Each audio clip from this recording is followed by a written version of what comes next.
Thank you, choir, for that wonderful singing. Mayong hapon sa tanan.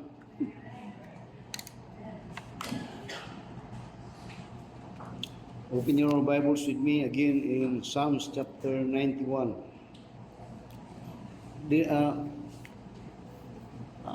Sa Biblia, asa unsa mga libro ang inyong mga favorite na mga scriptures, mga chapters or mga verses? John 3:16. John 3:16.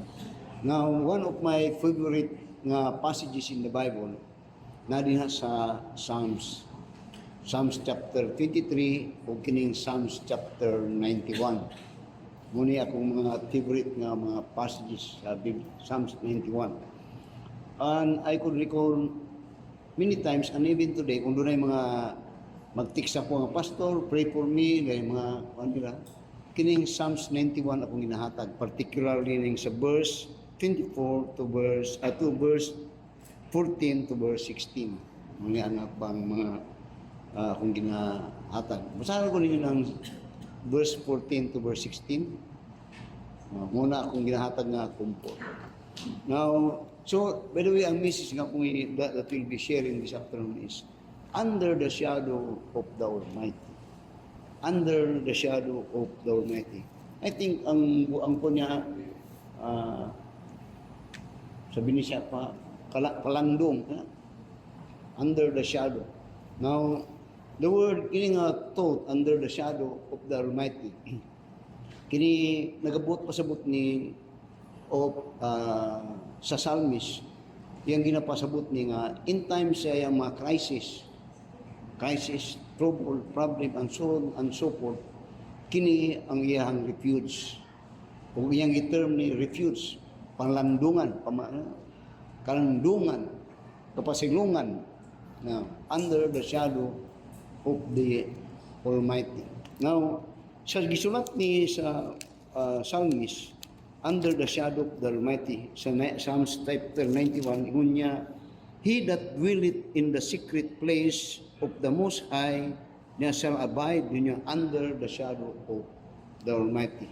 Now, this thought, kining under the shadow of the Almighty, mabasa ni sa Exodus chapter 13. Sa Exodus chapter 13, sa diyan ang mga Israelites ning gawas dito, they were redeemed out of the bondage of the Egyptians. Sa Exodus chapter 13, muni ang gibuhat sa Ginoo sila. Sa verse 21 ug sa verse 22. Ngunya, and the Lord went before them by day in a pillar of cloud to lead them the way, and by night in a pillar of fire to give them light to go by day and night. Muna ang gihimo sa Ginoo sila naggawas sila, paggawas sila nga continuous ang ilahang mga biyahe o walay safety kanunay sila tungod kay niya ang term niya igo sa in the day pillar of clouds under the shadow. Sa gabi, pillar of light, siga, na yun under the shadow. Then, kung yung tanong, ang sugod ni, kini ang but pasabot sa Deuteronomy chapter 31. Sa Deuteronomy chapter 31, and in verse 6, muni ang gisulti ni David, sa ni Moses, sa dihang tigulang na siya, o iyang ginapahinumduman ang mga Israelita, na diin, they are now to enter the promised land. Sa Deuteronomy chapter 31 ug sa verse 6 mo ni karon iyang gisulti niya, be strong and of good courage, fear not, nor be afraid of them, for the Lord thy God, it is He mo ni karon that the Lord thy God, He it is that go with thee, He will not fail thee nor forsake thee. Nga ang Ginoo mo to'y ay mo kahadlok, ay mo kabalaka. There will be ang Israel, they were informed and they will inform nga doon na doon siya mga tahason na tubangon ng mga kaaway. And in fact, they will be many times in danger. Pero niya ayaw mo kabalaka. Don't be discouraged.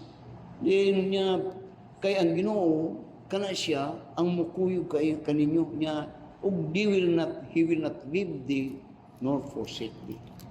Now, under the shadow of his wings, tanaw ron sa Joshua chapter 1. Sa panahon na karon ni Joshua, muni ang gisulti na pud sa Ginoo in relation with this message under the shadow of the Almighty. Kini these are comforting words and these are actually promises ni sa Ginoo.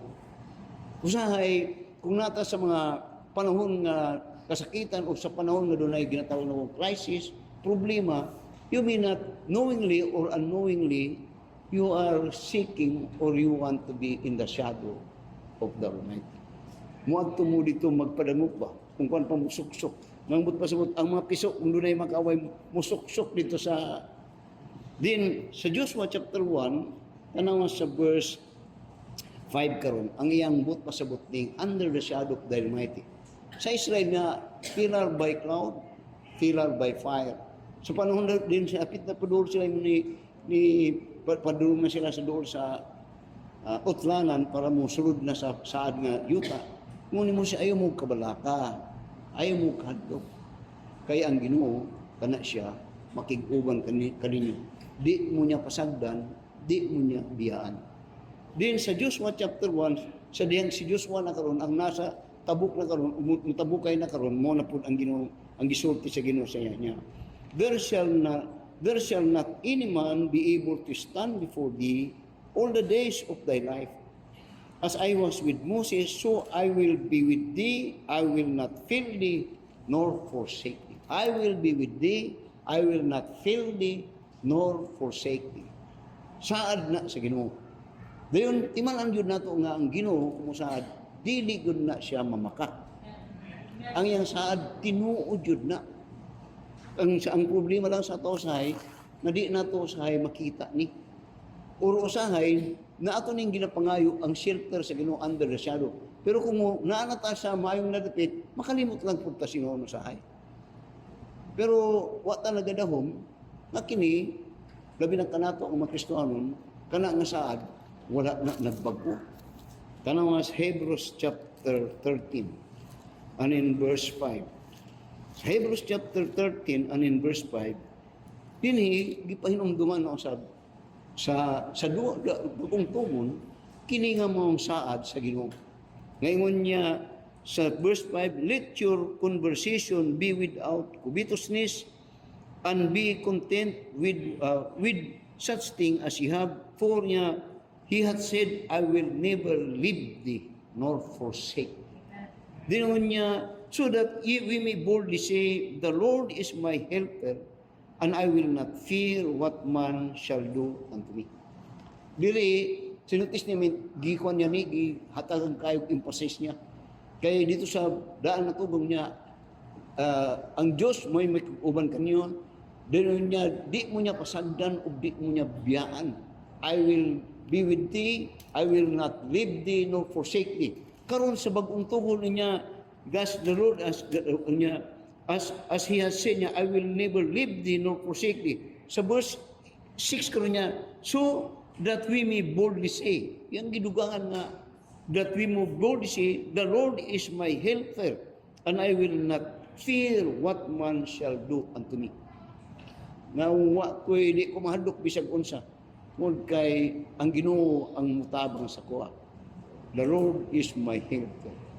Psalms chapter 91. Atong tanawon ang Psalms chapter 91. Higda ko ganiha. Nagapamalandong ko. Dahanagod ko gipang outline. Yung nangita gid ko basa ko sa sultihan tamo karong adlaw dili gud maayo. I'm so depressed. I'm very sad. Mutong na ako niya. Murag mo man tayo pawal akong wallet mo, pasaylo ako. Kaya murag naglayan ako muna. First time ko nga, ang opening prayer si Brother Germer, kaya naglayan akong kasingkasan. First time ever. I'm sorry, Allah. Saya once again. So, nangita ko mga passages, hindi ko mga Biblia. Because I'm teaching myself that in times na doon ako yung mga animod to give sa Ginoo. Then kumuha ko sa Ginoo, but pasabot mo ko dito sa iyang pulong. Ako ning ganyan sulti kay kung namo ang panahon na adto mo sa Ginoo. Kumuha mo sa Ginoo, but pasabot adto mo sa iyang mga pulong. So nagato na ko diri. Ug nahinumdum ko ning Psalms chapter 91. Psalms chapter 91. Natanawa. Ngunya, he that dwelleth in the secret place of the Most High shall abide under the shadow of the Almighty. Then iyang giskutan what that mean.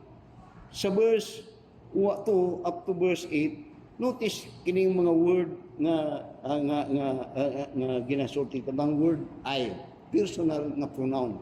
I. Then doon na po niya he.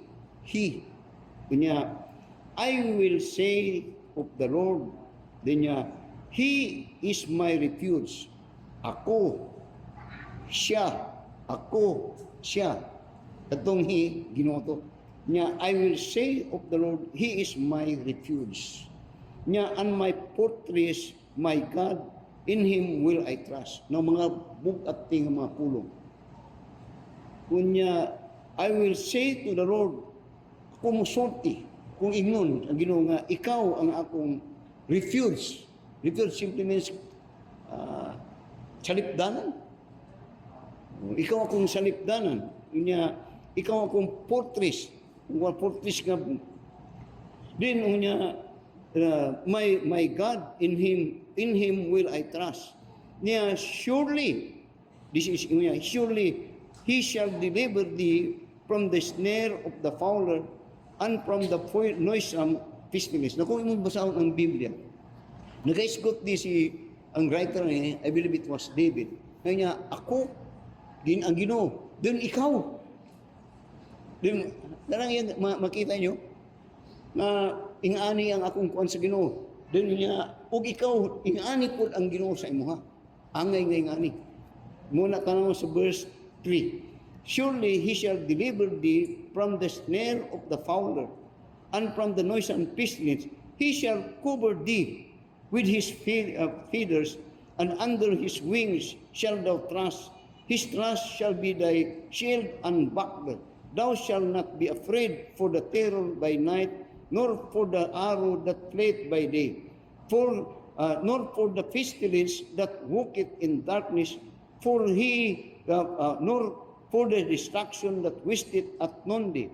1,000 shall fall at thy side, and 10,000 at thy right hand, but it shall not come nigh thee. Only with thine eyes thou shalt behold and see the reward of the wicked. Yun niya, kung mong tanawon sa verse 1, yung ginaya-istutan katong, He that dwelleth in the secret place of the Almighty, of the Most High, shall abide under the shadow of His wings. Di niya ay. Di literal sa verse 3, verse 4 na karon, ikaw, kamu, ingani ang Diyos sa inyo, ingani ang Ginoo sa inyo. Diyan ang pumunta na, ingani ba yun ang Ginoo sa ato? Ingani. Diyan kung ingani ang Ginoo, nag-iskot si ang writer, I believe David, ang mga nangitabo sa iyang kinabuhi, nga karon makatestify siya, nga ingani ang akong Ginoo, ingani po dapat ang inyong Ginoo, o ingani ba ang inyong Ginoo? Muna siya will, karon nga adlawan, mga basta under, marang luya gani ko, nag-meditate ko sa Ginoo. Nag-meditate ko. Yun, saya akong meditate ko doon ako yung mabut ang mga unang-unang usahay, mag-goal ko ba o ganun murag maulaw ko sa Ginoo. Kay God is good.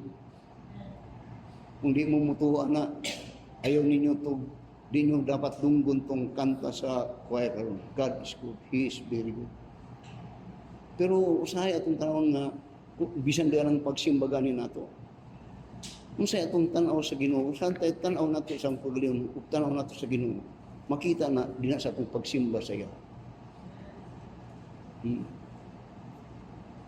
In the old time, when God's people approach God, ang ilang pag-approach very costly. Very costly. Pero karon nga pag-approach, it is by grace. Pero dapat, in sincerity and in truth. In sincerity and in truth. Nadunagyoy, ang Diyos, balaan yun. There is, kanang sincerity and in truth, kanang seriousness sa atong pagka-spiritual. Di na sa atong pagka-Kristohan. Anyway, tanaw ron sa verse 6, verse 9. Sa verse 9. Di na ako ni masaysay tanan, pero nalang kukutlo ng gusto na akong ipalangat siya. Tanaw sa verse 6. Din tanaw po sa verse 14. Kanang word because. Kanang word because, makita nimo sa verse 9. Kung makita po nimo sa verse 14, kanang word na because. Sa verse, kining word na because, ang kung sabihin siya pa, tungod kay, mo ba na? Tungod kay, tungod kay, because. Then, ang word because simply means he is giving reason. Reasoning. Then notice what he said. Because thou hast made the Lord, which is my refuge. Kanang refuge, pumunta lang na kadtong sa verse 1. Kay niya, because thou hast made the Lord, which is my refuge, even the Most High thy habitation. Now notice very parang yung mayo ng verse 9.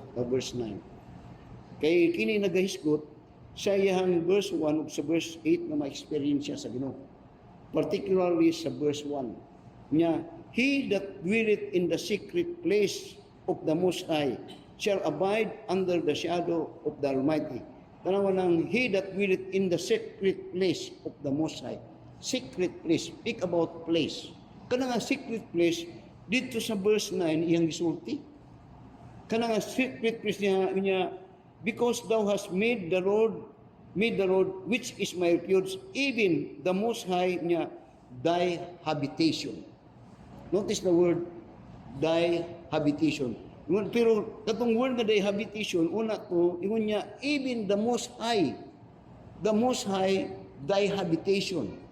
Ang Diyos, kadtong balaan nga Diyos, Almighty Diyos, mo to imong term niya, habitation, puloy-anan. Now you wonder, habitation, puloy-anan, kung sana? Now, tanawa sa Psalms chapter 26.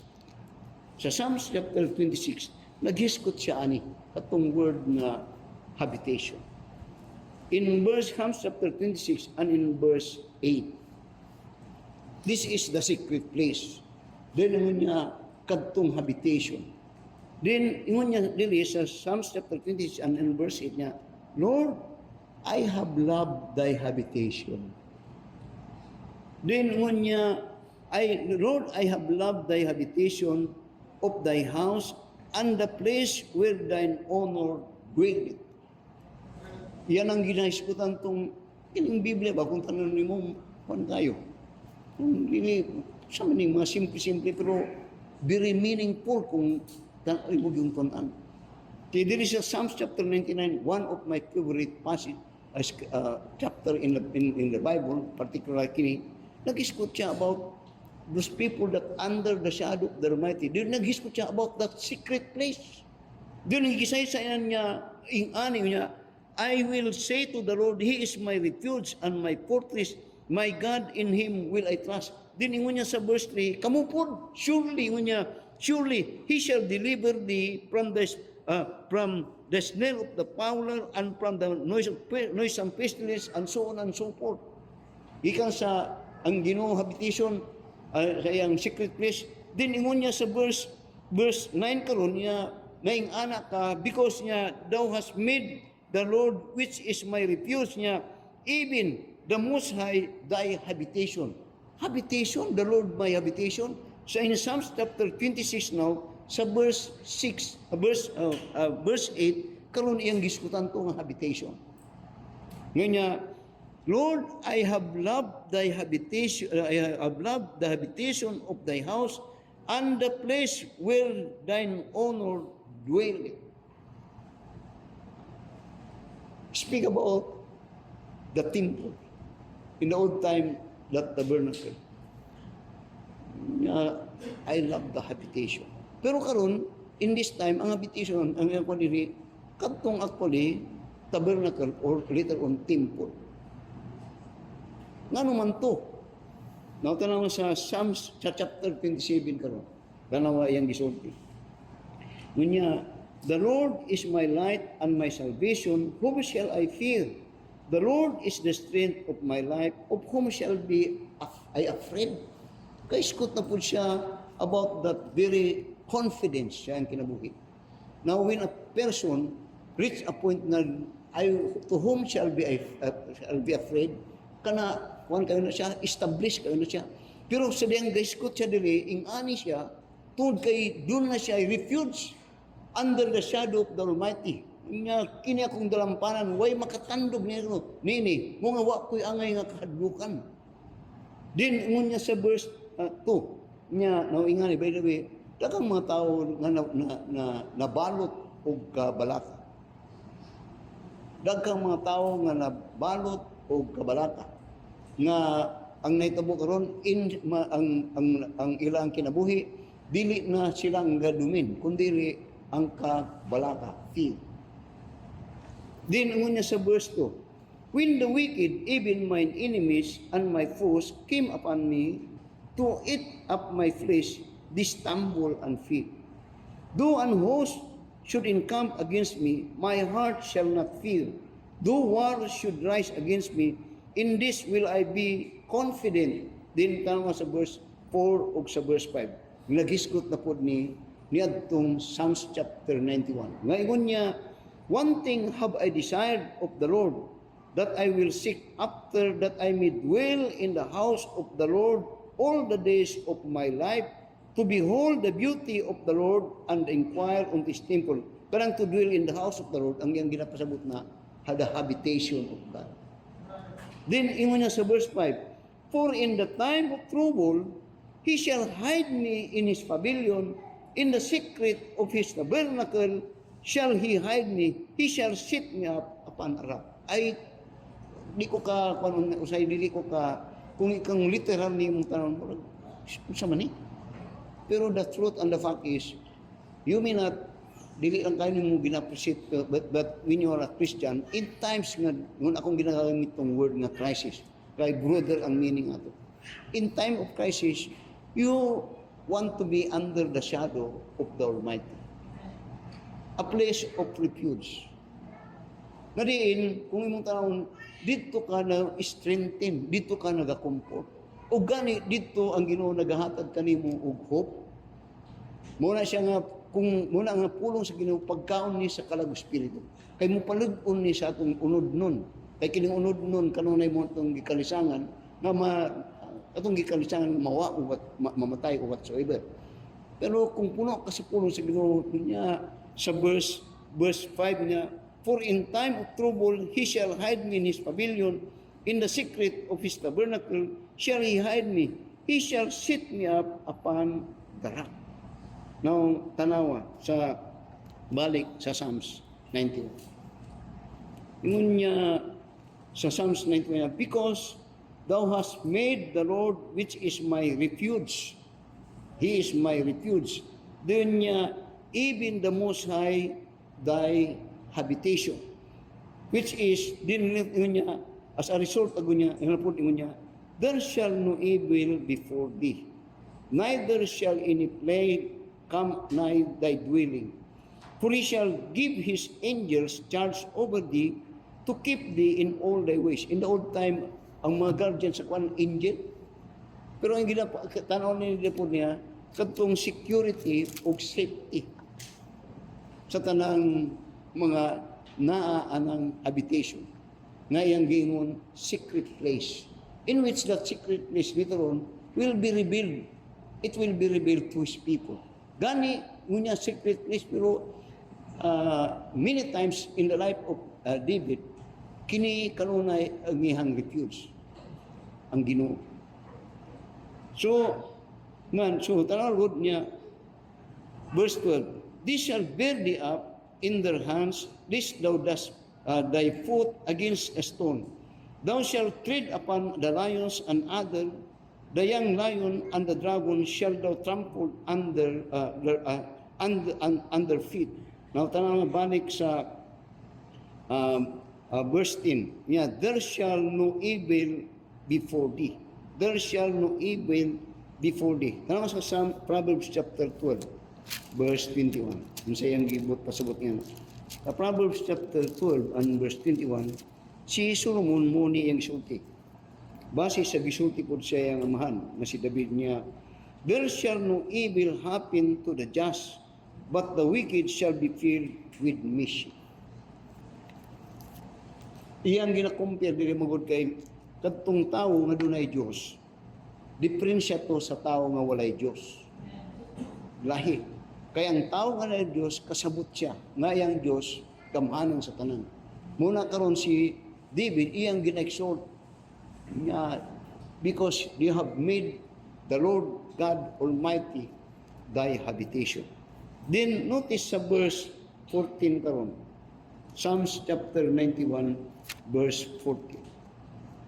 Tanawa na po kung siyang gisod. Kunya, because.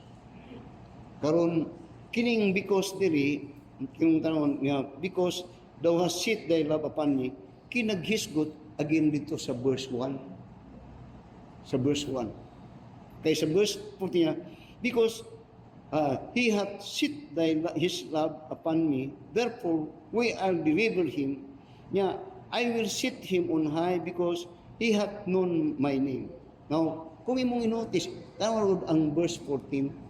Kining verse 14, dili ang imong tanong ni kinsa gaistorya ni karon. Kadtubang nasa verse 1. Kaya dito, he that dwelleth in the secret place of the Most High shall abide under the shadow of the Almighty. I will say of the Lord, he is my refuge. Then sa verse 3, he shall deliver thee from the snare of the fowler, he shall cover thee. Pero dinhi sa verse 14, ang kuan ni, kung mo notice, lain ni ang istorya na nagkapod, lain. Ano wala niyo? Lain. Notice niyo? Nga, because he hath set his love upon me. Kung mo tanong ni ang Ginoo na ni, paano mo ba? Tungod kay niya, because he hath set his love upon me. Now, kung tanawon, ang kining, ingon ako sa verse 14, kini naghisgot sa verse 1, o actually, ang gisgotan niya po diri, ang verse 9. Kaya sa verse 1 niya, he that dwelleth on the secret place. Diri sa verse 9 niya, because he hath made the Lord, which is my refuge, even the Most High thy habitation. Diri sa verse 14, because he hath set his love upon me. Kanang love din ako mo tanawon, mutoy gisgotan niya sa Psalms 26 and in verse 8. I love the habitation of God. I love the habitation of God.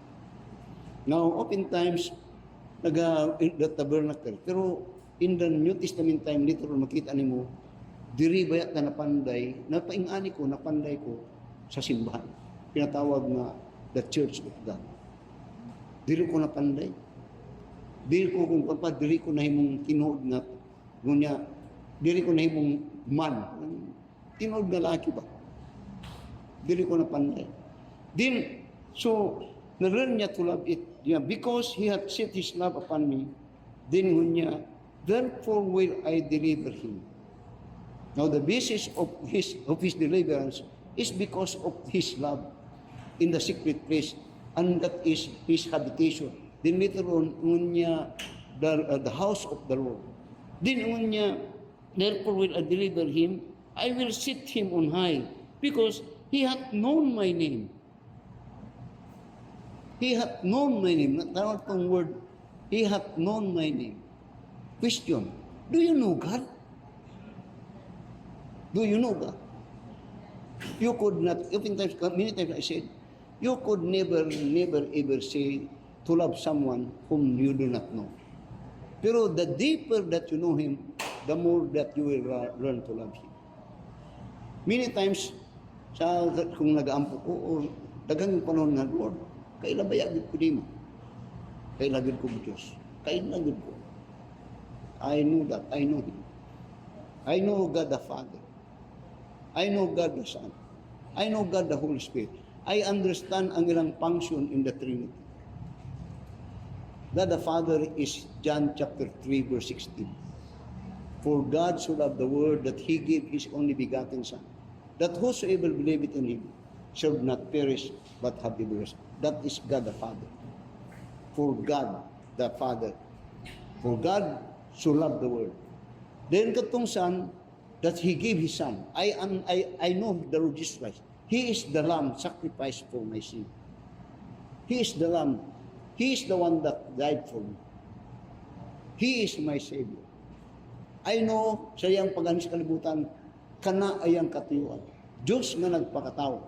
Alang sa pagsakripisyo, paghatag siyang kanaybuhi, alang sa itong kalawasan. Kana sa diyang nga siya, not my will but my Father.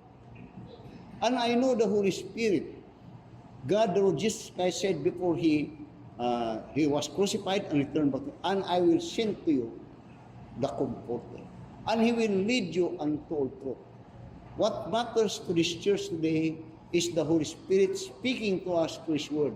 Muna siya nga, many times when I preach and I teach, Lord, I ask of the Holy Spirit that He will speak to me and reveal to me truth that I could reveal to these people. Kailan po sa lima? God the Father, God the Son, and God the Holy Spirit. Amen. Dapat may ako nang ginasulti para kailan mo. Parang kahibalo mo. Muna, so that when you ask in Jesus' name, tungkol kay dinha niya all the glory and honor, or kang term niya, all graces, dinha kang Kristo. Makuha natin. Muna siya, ingon ni Ginsuito, and ye shall ask anything in my name. I know it. So, ingon niya dali, because thou hast set His love upon me, because therefore I'll deliver him, and He will sit him on high. Another because He hath known my name. The more that you know a person, the more that you know how to deal with him. And the more you know how to approach him. Amen. Muna kasabot ko nga, sa diyang nagawa nita diri, the Holy Spirit is atong ginasaligan, nga mo istorya sa tuwa, ug mo convict sa tuwa siyang pulo. Ug nga kining Holy Spirit na dahil sa atong asper nga I know Him, kini atong gin-exhort ato itong si Ginoong Kristo. Muna kang anuan kung kay pinaagi kang Ginoong Kristo sa diyang ato siyang gituhan, dinha na ato nailhan ang tinuod nga Dios.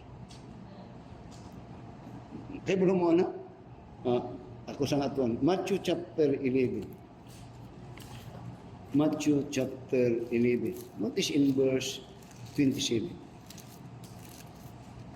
Matthew 11. Notice in verse 27. Nganya, all things are delivered unto me of my Father, and no man knoweth the Son but the Father. And neither knoweth any man the Father, save the Son, and he whomsoever the Son will reveal him. Knoweth the Father. So that, ang iyang kung tanaw na, ang mga magtotoo, katong mga luwas kang Kristo, kadto, dito, gireveal sa Ginoo ang iyang pagkatao. Muna nga sa diyang dili pataluwas, musampit tag Diyos, pero kung imog yung tanawin, wala mo kasuito ato ng Diyos. Muna nga uban nga wakasap, mga unbeliever nga na wakasuita ni, si Kristo ang Diyos, ang Diyos nga amahan, usaran sila. Ganang uban mas under ang katong Diyos ng anak, dili na mo. Tungod kay mo ni, tanaw. Sa 1 John chapter 2, 1 John chapter 2. Darami ni passages pero kini lang akong gusto nga ipakita sa inyo. Sa 1 John chapter 2. Notice in verse 22. 1 John chapter 2 and in verse 22. Unya, he who is a liar, but he that denieth that Jesus is the Christ, he is Antichrist, that denieth the Father and the Son. Masabtan nyo na, tanawa mga niya, who is a liar, but he that denieth that the Son is the Christ. Kadtong tao nga mo dimili nga kadto si Kristo mo toy si Jesus Christ mo toy Kristo. Then kung mong yana ka ingon niya denied that Jesus is the Christ, he is Antichrist that denied karon the Father and the Son. Nga ang but nasabot, kung imong i-deny sa verse 23 karon, whosoever denied the Son, the same hath not the Father. But he that acknowledgeth the Son hath the Father also. Makita ni mo na, ngayon niya, verse 23, whosoever denieth the Son, kanang but pasabot nga, si Kristo, di na Diyos, tao lang na siya. Kung ingana siya, ngayon niya, whosoever denieth the Son, the same hath denied the Father. Meaning say, if you deny Christ, you deny God the Father. Makita nyo, muna sa chapter 4, sa 1 John chapter 4, muna karon yung isulti. Sa verse 1, particularly sa verse 2, muna karon niya, Beloved, believe not every spirit, but try the spirits, whether they are of God, because many false prophets are gone out into the world. Hereby know ye the Spirit of God. Every spirit that confesseth that Jesus Christ is come in the flesh is of God. And every spirit that confesseth not that Jesus Christ is come in the flesh is not of God. And this is that spirit of Antichrist, whereof ye heard that it should come. Now, balik na sa Psalms chapter 91, dayon muklos ta sa New Testament. Psalms chapter 91, kanawon sa verse 15. Unya, because he hath set his name, because he hath set his love upon me, therefore will I deliver him, I will set him on high, because he hath known my name. Yeah, he shall call upon me. Kanang kung may tanong niyang kasabot, kanang he. Now you could not call or depend on person that you do not know. The better you know the person, the closer your relation to him, and the more confident na kung mutawag ka siya, he will answer. Kana iyang sabot niya, he shall call upon me and I will answer him. Niya, I will be with him in trouble. I will deliver him and honor him. Ang ginuni, ang gisulti niya, and with long life will I satisfy him and show him my salvation. Noon ako ganyan, oftentimes kung na mga mutik sa mga, Pastor, pray for me, kay Moni, kining verse 14, particularly sa verse 15. Muna akong ginasulti sa iya. Akong ginakot. He shall call upon me and I will answer him. I will be with him in trouble. I will deliver him and honor him. Kung sa'yo masabta ni Mona, katungingon niya, that God, that it is God that muban, that he will be with thee, niya, and he will not leave thee nor forsake thee. Kang Joshua niya, I will be with thee, I will not leave thee nor forsake thee. Din karon na din sa Psalms karon iyang ginisgutan na ni karon. Makina nga Dios natong kailan niya mutubag ni tubagon kang niya. Amen. Ma-feel ba ninyo, makon ba ninyo ang tubag sa Ginoo sa inyong mga pag-ampok? Karon nga daw I'm so depressed. It is the first time nga si Brad Gilmer ang akong ipampay. Lain, nagpangayo kong pasayang sa mga. Antod ganiha, wako gasaba-saba, wako gatingin-tingin. Nag-ampo lang dito sa Ginoo. Taud-taud, God answer my prayer. Kung sa to, Pastor, nawa ang burden. Nawa itong distress. I am comfort. What comfort is that? He will not forsake nor leave me. He will be with me. Din mo niya sa Hebrews chapter 13 verse 5, I will not fear what man could do unto me. I will. Then in 2 Timothy, by closing, sa chapter 4, si Apostol Pablo, siya gihisgutan nga trouble. Sa chapter 4, and in verse 15, down to verse 18. He was in trouble. Ang 2 Timothy, muna ang last na epistle ni Apostol Pablo. And in his epistle, kanang last na epistle niya, dili sa mga atong gitanaw karon nga atong basahon karon, Nagiskot ni sa iyang mga kung ano pa crisis. Nag-in ang iyang epistle about crisis. O kiniingon niya sa verse 15, of whom be thou were also, for he hath greatly withstood our words. Nya, at my first answer, no man stood with me, but all men forsook me. I pray God that it may not be led to their charge. Tanaw niyo si Apostol Pablo. Nunta, paras kang Stephen, Lord, let not this be on their church. Kung pa, ayaw na i-charge sila. Pasaylo sila. Then notice in verse 17, notwithstanding, the Lord stood with me. Pero sa verse 16 niya, at the first answer no man stood at my first answer no man stood with me. Why kung wan pa wag yun laban sa kuha. Wag yun. Nawingani.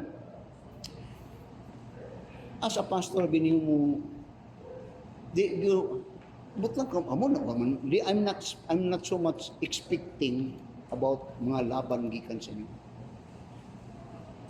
Muna nga, wala gud ko nagakuan sa inyo nga baangi ko ninyo, parang asa ko nagapangayo og mulaban sa kuha sa Ginoo. Ano man tungod kay kamo di kay mo kasabot sa kuha. Ang Ginoo kasabot yun sa kuha. Makasabot yun ang Ginoo sa kuha. Ganiya, ako, Lord, anong mo man itong gitubutan nga? Di bagod kong magkampo ko. Put the right words in my mouth. Put the right word in my mouth. Then niya, because you will be speaking through me.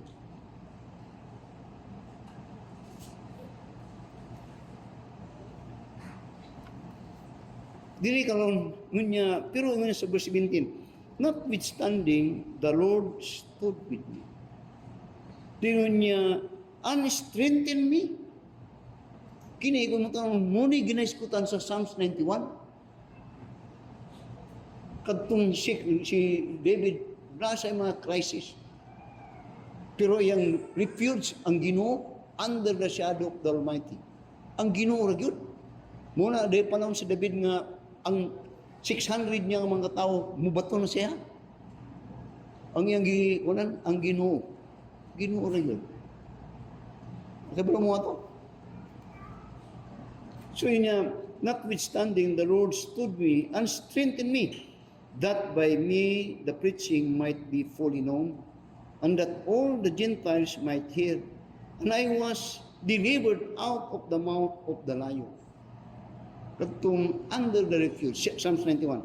And the Lord shall deliver me from evil work, from every evil work, and will preserve me unto His heavenly kingdom, to whom be glory forever and ever. Unsa ni nga passage? Psalms 91. And let me close. Ako'y wadi nga, bago lang nga, atong about the law, that we are not under the law, that Christ fulfilled the law. Ang pangunta na, kailangan pa ba nato ang law or ang Old Testament book? Kailangan naman ta sa New Testament. We need it. Kay kadto kung taon mga pahinumdom to sa ato nga na-reveal rean gamit gyapon makapahinumdom nga kadto dai mo putoy gigamit dinha sa bag-ong tugon. Katong Psalms 91. Katong Psalms 91 mo to sa last nga time ni Apostol Pablo iyang giskutan ang Dios akong refuge. Why ning barog sa ako? Why ning tabang sa ako? Why kung kan pa imbis ka nag mo na nga yun make this a practice nga imuhang depensa kanunay ang Ginoo. Kay either you like it or not, usahay mo biya na sila. Biyan. Muto ingon ni Paul, but the Lord stood with me and He delivered me. Di ko niya pasama. Una nga ngunya, the Lord is my shepherd. Dinya, to whom shall be I afraid? Amen. Under the shadow of the Almighty. Salamat sa Ginoo. Let us all stand up and let us pray. Our most gracious and loving Father, Ginoo, salamat sa mga pulong na imong gihatag kanamo under the shadow of the Almighty. Sabi niya siya, ang Diyos akong salipdanan, lig-on nga bato, di matarong, ugway makatarong. Mao nga si David said, because God is my defense and He is my salvation, diyon niya, whom shall I fear? O God said, I will not leave thee, nor forsake thee. I will be with thee. Fear not. Kabangi kami Ginoo, nga kini mga sadi mo, mahimong tinuod ug tinuod di ka naman. Tingod kay we know thee. We know thee. We know God. And we understand the person of God in the Trinity. Muna, it is always good, Ginoo, nga magtuon kami. Kaya kini mo ay nakahatag ka na mo o comfort, kaligod. Kay either we like it or not, doon na doon mga pagsulay, doon na mga storm na maabot ka na mo. Kung ang panahon, kinahanglan kami og refuge. And our refuge is always under the shadow of the Almighty. Nalaygon ka o Diyos, salamat sa imong mensahe, ug kini among gipasalamatan diha sa ngalan ni Jesus nga mong manluwas. Amen. Are you in crisis? Sa inyong mga sitwasyon sa inyong kinabuhi? To whom shall I fear? Under the shadow of the Almighty. My faith looks up to thee, thou Lamb of Calvary, Savior divine. Now hear me while I pray, take all my guilt away. Oh, let me cry this day before thee. May thy grace impart strength to my fainting heart, my spirit inspire. As thou hast died for me, oh, may my life to thee pure, one changeless be a living fire.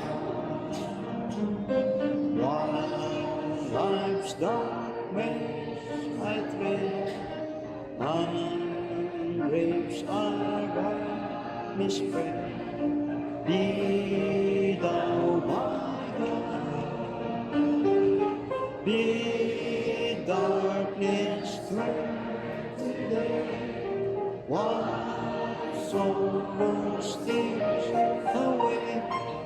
No, let me ever stray from thee.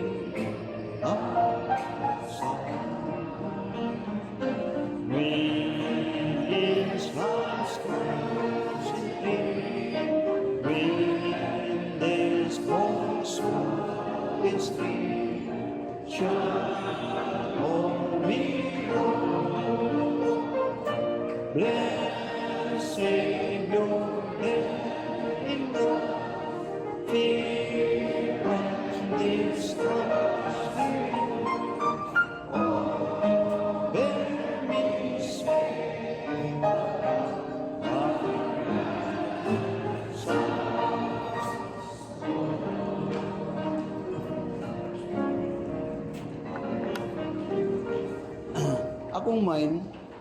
Akong mindset na nakapokus lang kanunay sa bulaton ug sa pulos din. Pero later karon ang bagong akong gipabkuan akong dagan kung kuan ba. Grabe naman daing gira sa kalibutan. Grabe na daing gira. Murag pa doon na ta sa ingon nila Third World War. Pero I don't care. I don't care. I have my refuge. Gira, grabe na yun ang gira. Grabe yun. Bisan musulti mo, kasi makasulti na di mapil ang Pilipinas. Pero maybe kung di mapil, pero economically, madami siya. Kaya ang nagpadagan ng Korintihan ni Corodo ni, ang nagpadagan sa inyong mga, pero I don't care. I have my refuge. And He will not leave me nor forsake me. Doon niya, and I will be with thee. Muna Apostol Pablo, gibiyan ko nilang magbiya sa katanan, pero God stood with me, and He will deliver. Ang tao nga doon ay paglaom, kadto, nga tao na kailasa ang Diyos. Let's bow down our heads for prayer. Our most gracious and loving Father, Lord, salamat sa manindot mga panimbahon. Ginoo, sa mga just saying, I'm very sorry, Ginoo, personally. But then, the services is always geared toward to honor Thee. Nga imong mensahe, imong pulong, kadto ang among ginahayag para imong makatawahan, maandam. Nga maabot ang panahon nga moatubang kami diha kanimo. Ug moabot sa abong panahon nga dunay crisis, kagubot. Pero ang Mayo, doon na may dalang panang. Karon angay nga mong exercise, kini nga mong pagtuo, that in every crisis mo sa mong kinabuhi, help us to practice, to go, moadto niya nga refuge, dinha, niya sa tabernacle, but actually it's speaking about God. It is always good for a person that knows his God, because he has hope, and in fact, a living hope. And that, I hope, is true to all your people. So, continue to bless us, you've been blessing us, Ginoo, sa mga panrabaho, negosyo, biyahe, karong mga simanhon, ang pingi ang matabusa ng Diyos. O tabangi, nga ma-appreciate nila. O nga tabangi, nga sa panahon nga doon ay mga storms, crisis, mo palang i-practice nila nga mo pasilong diha kanino. O i-claim ang imong masaad. Ang imong saad dito sa daang tugon, hantod sa bagong tugon, nga gani mo sa imong gingon, nga kay kinsa man akong gikahadlukan. Kay ang Diyos mo'y akong manlalaban, ug iyang saad, di niya pasagdan. So bless thy people and continue to bless us. Nga i-prepare na sab among kaugalingon sa among panimbahon panagtapok sa Domingo na sa mga panahon. Salamat o Diyos, daraygon ka o kini among gipasalamatan diha sa ngalan ni Jesus sa among lawas. Amen. Salamat.